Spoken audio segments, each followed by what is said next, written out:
the bustling marketplace of ancient Athens, a man with a famously curious face would stop citizens, not to sell them goods, but to ask them questions. His name was Socrates, and his simple, yet profound inquiries would ignite a revolution in human thought that continues to burn brightly thousands of years later. He wasn't a king, a general, or a wealthy merchant. He was a philosopher, a gadfly to the state, whose life's mission was to understand the nature of virtue, justice, and knowledge. But underlying all these questions was a single, powerful command.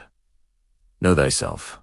What did Socrates mean by this? He urged his fellow Athenians to turn their gaze inward, to examine their own beliefs, their motivations, and the very essence of who they were. He called this essence the psyche, or soul, a concept that for him was the seat of our intellect and our moral character. He believed that an unexamined life was not worth living, that true happiness and virtue could only be found through rigorous self-reflection. This wasn't just an abstract intellectual exercise. For Socrates, caring for your soul was the most important task a person could undertake. His method, the famous Socratic method, involved a dialectic, a back-and-forth dialogue of questions and answers designed to reveal inconsistencies in thinking and guide the individual toward a more profound understanding.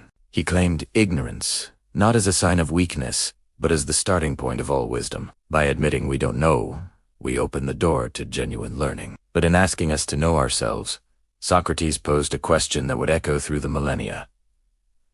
What is this self? Where does our consciousness, our ability to reason, our sense of morality reside? Is it an ethereal soul, separate from our physical being, or is it inextricably linked to the flesh and blood of our body? Socrates, with his philosophical tools, began a quest that, unbeknownst to him, would one day be taken up by scientists with tools he could never have imagined, peering into the very organ that makes such a quest possible: the human brain. This is the story of a 2,500-year journey, from the philosophical dialogues in an Athenian agora to the cutting-edge laboratories of the 21st century. It is the story of our ongoing attempt to answer Socrates' ultimate challenge, to truly know ourselves. While Socrates was probing the nature of the mind through dialogue, other brilliant thinkers in the Greek world were beginning to explore the human body through more direct, physical means. The seeds of what we now call neuroscience were being sown,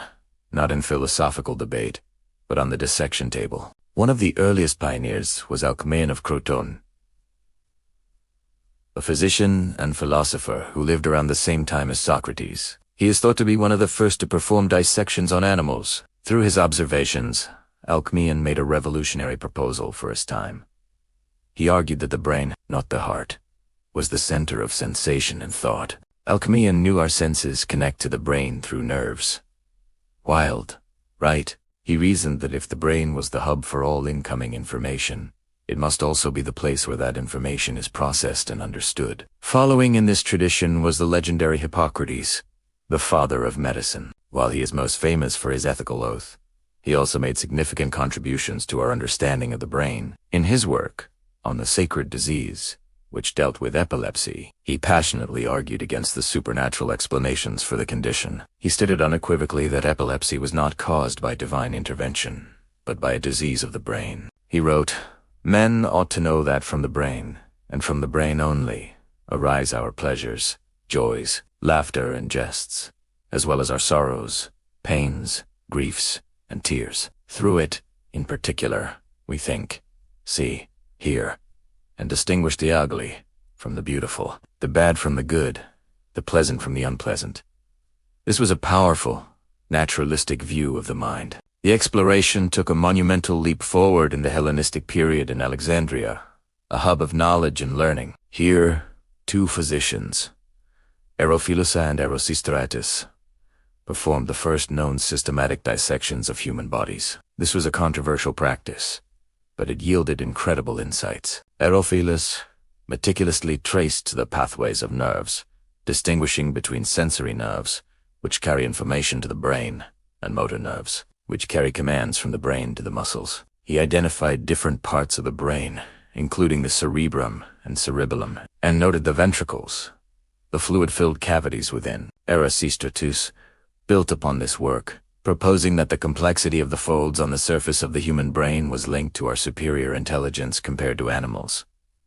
The final great figure of ancient medical science was Galen of Pergamon, who worked in the Roman Empire. As a physician to gladiators, he witnessed firsthand the devastating effects of brain and spinal cord injuries. Socrates began by asking questions, by turning the focus of inquiry inward to the nature of the human mind and soul. He believed that self-examination was the path to a virtuous life. For centuries, his quest was pursued through philosophy and introspection. Then, brave anatomists began to map the physical structure that houses this mind, revealing the brain's central importance. Now, modern neuroscience is bringing these two paths together. The command to know thyself is no longer just a philosophical imperative. It is a scientific frontier, the greatest exploration of all. By looking inside the brain, we are, at last, beginning to truly understand what it means to be human. Thank you for watching.